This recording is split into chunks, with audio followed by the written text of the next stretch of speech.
दोस्तों बहुत बहुत स्वागत है आपका हिंदी मीडियम के सबसे number one channel Shubham classes पर। दोस्तों अगर आप क्लास 12 के स्टूडेंट हो तो आज के इस वीडियो में हिंदी के पेपर का पोस्टमार्टम होने वाला है। पोस्टमार्टम मतलब आज के इस वीडियो में आपको बताया जाएगा हिंदी का 2021 के बोर्ड परीक्षा का पेपर किस तरीके से आएगा, कितने मार्क्स का क्वेश्चन कैसे आएगा, साथ में कैसे आपको तैयारी करना है और किस चैप्टर से किस तरीके के क्वेश्चन पूछे जाएंगे, सारा आज के इस वीडियो में आपको डिटेल बताया जाएगा। एक एक क्वेश्चन को डिटेल बताऊंगा, साथ में सॉल्यूशन बताऊंगा।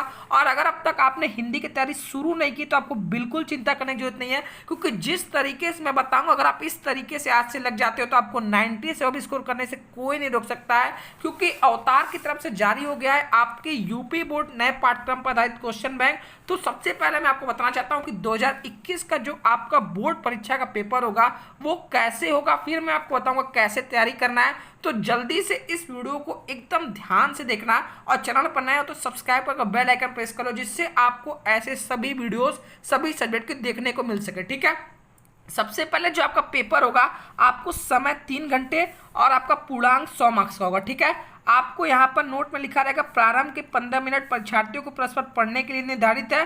सभी प्रश्नों के उत्तर देना अनिवार्य है। सभी प्रश्न हेतु निर्धारित अंक उनके सम्मुख अंकित है, यानी कौन सा प्रश्न कितने मार्क्स का है ये उसके सामने लिखा गया है। ठीक है, जैसे यहाँ पर मैं बता दूं ये प्रश्न संख्या 1 और 2। ठीक है, यह गद्य पद से आपका क्वेश्चन आएगा जिसमें 5 क्वेश्चन रहेंगे और सभी ऑप्शनल रहेंगे। ठीक है, जैसे यहाँ पर पहला क्वेश्चन है अष्टयाम के रचयिता है, तो अष्टयाम के रचयिता आपके नाभादास जी है। सेकंड क्वेश्चन है 84 वेस्टवन की वार्ता के लेखक है, आपको बताना है 84 वेस्टवन के वार्ता के लेखक आपके कौन है, गोकुल नाथ जी है। ठीक है, भारत भारती की रचना विधा है, यह क्या है, यह एक काव्य है। सदल मिश्रा की रचना कौन सी, इसमें प्रेम सागर नहीं है, सुख सागर भी नहीं है, उदय भानचरित यह भी नहीं है, नासिकेतोपाख्यान। ठीक है, नासिकेतोपाख्यान की रचयिता कौन है, सदल मिश्र जी। ठीक है, तो इसका करेक्ट ऑप्शन हो जाएगा सदल मिश्र की रचना नासिकेतोपाख्यान। ठीक है, पांचवा क्वेश्चन यहाँ पर है आधुनिक काल को गद्य काल के नाम से किसने अभिगृहित किया, आपको बताना है आधुनिक काल को गद्य काल के नाम से किसने अभिगृहित किया। मोस्ट इंपॉर्टेंट क्वेश्चन है रामचंद्र शुक्ल जी। ठीक है, इसका करेक्ट आंसर हो जाएगा ऑप्शन नंबर 3। ठीक है, तो इसी तरीके से आपकी गद्य से 5 क्वेश्चन पूछे जाएंगे, फिर पद से आपके टोटल 5 क्वेश्चन पूछे जाएंगे। ठीक है, तो इनके लिए यूपी बोर्ड ने जारी किया 190 क्वेश्चन जो आपको हर हालत में तैयार करने हैं, जिसमें से 110 क्वेश्चन मैंने करा चुके हैं, आप हिंदी के प्लेलिस्ट में जाकर देख सकते हो। ठीक है, फिर यहाँ पर क्वेश्चन नंबर 3 जो आएगा यह रहेगा 10 नंबर का। ठीक है, इसमें पूछेगा दिए गए गद्यांशों पर आधारित निम्नलिखित प्रश्नों का उत्तर दीजिए। ठीक है, अब यहाँ पर कई स्टूडेंट्स के दिमाग में ये गद्यांश आएगा तो कहाँ से आएगा। ठीक है, तो गद्यांश आपके जो गद्य भाग से ये 4 चैप्टर है। ठीक है, राष्ट्र का स्वरूप, अशोक के फूल, भाषा और आधुनिकता, तेजस्वी मन के संपादित अंश। ठीक है, इससे किसी भी एक गद्यांश को लिया जाएगा, फिर उसी से रिलेटेड आपसे 5 क्वेश्चन पूछा जाएगा। ठीक है, तो सबसे पहले आपको एक काम करना है, इन चारों जो चैप्टर है इनके राइटर का नाम याद करना है। ठीक है, क्योंकि पहला क्वेश्चन जो रहेगा 2 नंबर का ये पहले ही आपसे पूछेगा प्रस्तुत गद्यांश किस पाठ से लिया गया है तथा इसके लेखक कौन है। ठीक है, तो अगर 4 ही आपके चैप्टर है इनके राइटर आपने याद किए तो 2 नंबर यहाँ से आप बिल्कुल फ्री में पा लोगे। ठीक है, तो ये जो गद्यांश से 4 चैप्टर से पूछा जाएगा और ये 10 नंबर का रहेगा। ठीक है, इसमें 2 ऑप्शन दिया रहेगा, दोनों में से किसी एक का करना। ठीक है, जैसे अशोक को जो सम्मान कालिदास से मिला, तो इसी तरीके से आपको एक हिंट मिल जाएगा ये किस चैप्टर से लिया गया। ठीक है, तो अशोक यहाँ पर लिखा है बार बार, तो ये अशोक के फुल चैप्टर है उससे लिया गया। ठीक है, तो क्वेश्चन नंबर 3 क्लियर हो गया कि गद्य से 4 चैप्टर है उसमें से किसी एक से गद्यांश पूछेगा। ठीक है, फिर यहाँ से क्वेश्चन नंबर 4 जो आएगा वह बोलेगा दिए गए पदांशों पर आधारित निम्नलिखित प्रश्नों को उत्तर दीजिए। ठीक है, इस तरीके से आपको कोई पदांश देगा और उससे रिलेटेड आपसे 5 क्वेश्चन पूछा जाएगा। ठीक है, आपसे टोटल 5 क्वेश्चन पूछा जाएगा। अब ये पदांश किस चैप्टर से पूछे जाएंगे, तो इसके लिए टोटल इस बार 2021 के बोर्ड परीक्षा में 7 चैप्टर है। ठीक है, पवन दूतिका, कैकई का अनुताप, श्रद्धा मनु, नौका विहार, गीत, अभिनव मनुष्य और मैंने आहुति बनकर देखा। ठीक है, ये 7 चैप्टर आपके पद से हैं, इसी में से आपको किसी एक चैप्टर का पदांशों पर आधारित निम्नलिखित प्रश्नों के उत्तर देना पड़ेगा। ठीक है, तो आपको संदर्भ व्याख्या ये 2 करना पड़ेगा। ठीक है, और ये कैसे करना होगा इसका मैं आपको ट्रिक बताऊंगा। ठीक है, तो क्वेश्चन नंबर 4 में भी आपको अथवा करके रहेगा, यानी किसी 2 में से एक करना। ठीक है, क्वेश्चन नंबर 3 में आपके टोटल 4 चैप्टर है जिसमें से कोई गद्यांश पूछेगा। क्वेश्चन नंबर 4 में आपके पदांश के टोटल 7 चैप्टर हैं, जिसमें से आपको किसी 7 चैप्टर में से 2 पूछेगा और 1 करना रहेगा, ठीक है। फिर यहाँ पर क्वेश्चन नंबर 5 आ जाएगा, जिसमें आपको दिया रहेगा निम्नलिखित में से किसी एक लेखक का साहित्यिक परिचय देते हुए उनकी प्रमुख रचनाओं का उल्लेख कीजिए और अधिकतम शब्द इसका दिया है 80 वर्ड, ठीक है। तो ये जो रहेगा इसके लिए मैंने 6 आपको साहित्यिक परिचय आपके यूपी बोर्ड 2021 के मॉडल पेपर में बताए गए हैं, उन 6 को आपको तैयार करना है, ठीक है। आपको 3 नहीं तैयार करना है, 6 तैयार करना है। और जीवन परिचय और साहित्यिक परिचय आप कैसे तैयार करेंगे इसका ट्रिक मैंने बना चुका है, आप हिंदी के प्लेलिस्ट में जाकर देख सकते हो, ठीक है। वहीं पर इसी में ख क्वेश्चन रहेगा, निम्नलिखित में से किसी एक कवि का, यहाँ पर लेखक का और यहाँ पर कवि का साहित्यिक परिचय एवं उनकी प्रमुख रचनाओं का उल्लेख करना है, यह भी अधिकतम शब्द 80 वर्ड में, ठीक है। इन दोनों के लिए 6 राइटर का मैंने बनाया हुआ है यूपी बोर्ड 2021 मॉडल पेपर के तहत, तो उसी को आपको तैयार करना है। अगर वो 6 तैयार कर लेते हो तो इस 3 ऑप्शन रहेगा जिसमें सिर्फ आपको 1 करना है, ठीक है, किसी एक लेखक का, ठीक है। ये नहीं कि आप तीनों करके आ जाओ, ठीक है। अब बात करते हैं प्रश्न संख्या 6 जो रहेगा, ये बहुत ही सरल है, इसको आप अभी तैयार कर लो, ठीक है। क्योंकि ध्रुव यात्रा अथवा पंचलाइट कहानी के उद्देश्य पर प्रकाश डालना, ठीक है। और इसके लिए 5 नंबर मिलेगा और शब्द सीमा 80 वर्ड, अथवा पंचलाइट अथवा बहादुर कहानी का सारांश लिखना है, ठीक है।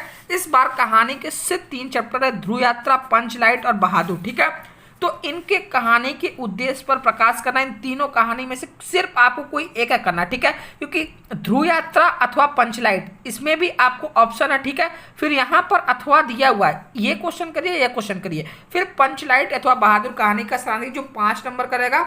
यहीं पर प्रश्न संख्या 7 जो रहेगा यह खंड काव्य से रहेगा, ठीक है। खंड काव्य के आधार पर किसी एक खंड के प्रश्न का उत्तर देना, ठीक है। इस तरीके से आपके सभी जो खंड काव्य के चैप्टर्स हैं, जैसे मुक्ति यज्ञ, आपके रसीमरथी, त्यागपथी, आलोकवृत्त और सत्य की जीत और श्रवण कुमार, ठीक है।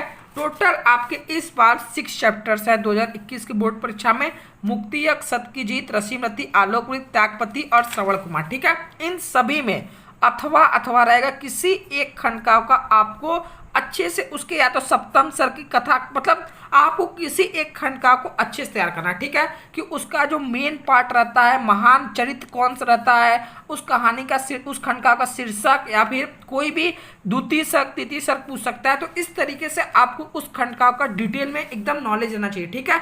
तो खंड काव्य से भी आपका 5 नंबर का एक क्वेश्चन आएगा। ये हो गया सेक्शन ए, ठीक है। अब खंड ख जो रहेगा इसमें पूछेगा प्रश्न संख्या 8, निम्नलिखित अवतरणों का संदर्भ सहित हिंदी में अनुवाद कीजिए, ठीक है। यह कहाँ से पूछेगा, यह पूछेगा आपके संस्कृत में दिया गया है, ठीक है। तो ये आपसे पूछेगा संस्कृत भाग के आपके चैप्टर से। ये टोटल इस बार आपके 6 चैप्टर्स है, इन्हीं 6 चैप्टर्स को आपको तैयार करना है, ठीक है। इसमें से आपको क्या करना है, आपको संदर्भ सहित हिंदी में अनुवाद लिखना है। सबसे पहले आपको बताना है ये किस चैप्टर से लिया गया और इसके रचयिता कौन है, फिर इसके बारे में आपको इसका संदर्भ लिखना है, फिर आपको इसका हिंदी में अनुवाद करना है, ठीक है। और इसमें भी 2 ऑप्शन रहेगा अथवा करके, ठीक है।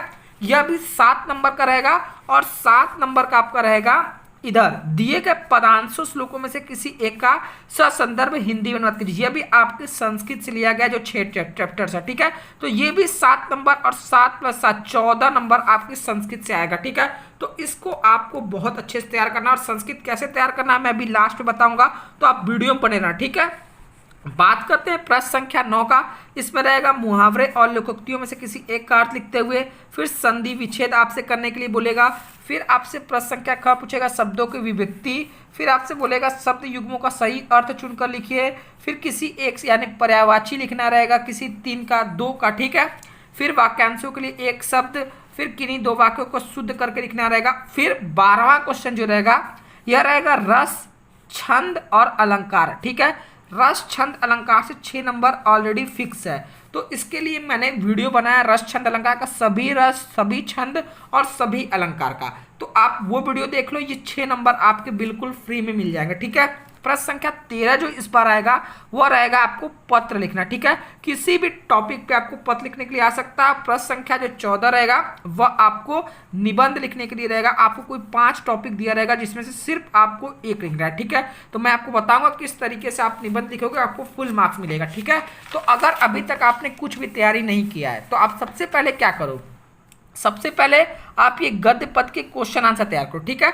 इसके लिए यूपी बोर्ड ने 190 क्वेश्चन जारी किया, जिसमें 100 क्वेश्चन गद्य के लिए और 90 क्वेश्चन पद के लिए, ठीक है। 100 क्वेश्चन मैंने करा चुका है, पद का 10 क्वेश्चन करा चुका है, और नेक्स्ट वीडियो में 20-20 क्वेश्चन ये पद का करा दूंगा, ठीक है। फिर सबसे पहले आप एक काम करो, इधर जो आपका लेखक का साहित्यिक परिचय और ये दिया है जीवन का कवि का साहित्यिक परिचय, ये तैयार करो। 10 नंबर का आपका बहुविकल्पी, 10 नंबर का ये, ठीक है। फिर आप 6 नंबर के सबसे पहले ये रस छंद अलंकार तैयार करो, ठीक है, जिससे आपके 26 नंबर ये 3 से 4 दिन में कंफर्म हो जाए। फिर आप क्या करो, आप ये खंडकाव्य के क्वेश्चन तैयार कर लो और कहानी के, ठीक है। 10 नंबर ये बिल्कुल फ्री में हो जाएगा। फिर आप 3-4 पत्र लिखने का प्रैक्टिस कर लो, ठीक है, जिससे आपको पत्र कोई भी टॉपिक पे आए तो आप लिख सकते हो, और निबंध कैसे लिखना है वो मैं बताऊंगा, ठीक है। अब जो मेन टॉपिक है, आपको कैसे गद्यांश तैयार करना है, इसके लिए मैं अलग से वीडियो बनाऊंगा। कैसे पदांश तैयार करना है, इसके लिए मैं अलग से वीडियो बनाऊंगा, ठीक है। फिर इधर से जो 14 नंबर का आपको संस्कृत में अनुवाद करना है, एक ससंदर्भ हिंदी में अनुवाद करना है, और कोई पदांश श्लोकों में से किसी एक का संदर्भ सहित हिंदी अनुवाद करना, ठीक है। ये 14 नंबर बहुत ही इंपॉर्टेंट है, और इसको मैं चाहता हूँ जितने भी स्टूडेंट जुड़े हैं वो हमारे साथ बने रहो। आपको बताऊंगा किस तरीके से आप पहचानोगे और कैसे इसका संस्कृत में हिंदी में अनुवाद करोगे, ठीक है। तो सबसे पहले आप इस चैनल को सब्सक्राइब करो, और अगर आपको सभी विषयों की कंप्लीट तैयारी हमारी करनी है, जैसे पिछले साल इस चैनल से काफ़ी बच्चे 90 अब स्कोर किए हैं, अगर आपको भी इसी तरीके से कंप्लीट तैयारी करना है कि आपके 2021 के बोर्ड परीक्षा में जब आप बैठो तो आपको लगे कि शुभम क्लासेस से पढ़कर आपको बहुत फायदा हुआ, तो आज ही आप हमारा टॉप 100 पर जरूर ज्वाइन करो। गूगल प्ले स्टोर से आप डाउनलोड करो शुभम क्लासेस एप्लीकेशन, और वहां पर ट्रेंडिंग सेक्शन में चल रहा है हमारा टॉप 100 बैच, जिसको अगर आप ज्वाइन करते हो तो आपको सभी सब्जेक्ट के notes, video lecture, practice set, important question answer और पिछले 3 साल का पेपर सॉल्व करा जाएगा, ठीक है। तो अगर आपको ज्वाइन करना है तो डायरेक्ट इस एप्लीकेशन से डाउनलोड करके ज्वाइन कर सकते हो पेमेंट करके, नहीं तो आप हमारे व्हाट्सअप नंबर 7084817000 पर व्हाट्सअप कर सकते हो। सर हमें आपका टॉप 100 बैच ज्वाइन करना है, जिसमें आपके सभी सब्जेक्ट की कंप्लीट तैयारी कराई जाएगी। और अगर आपको कोई भी डाउट रह गया है कि किस तरीके से आपको पेपर की तैयारी करना है या किस तरीके के क्वेश्चन आएंगे, मुझे लगता है मैं जिस तरीके से एक्सप्लेन किया अब आपको कहीं डाउट नहीं होगा कि कौन सा क्वेश्चन किस चैप्टर से या कहां से आएगा, ठीक है। अगर आप चाहते हो इसी तरीके से सभी विषय का मैं बताऊं तो आप जरूर कमेंट करना। अगर ये वीडियो पसंद है लाइक करो, चैनल पर सब्सक्राइब करो। आज के लिए इतना है, मिलते हैं नेक्स्ट वीडियो में, तब तक के लिए जय हिंद जय भारत।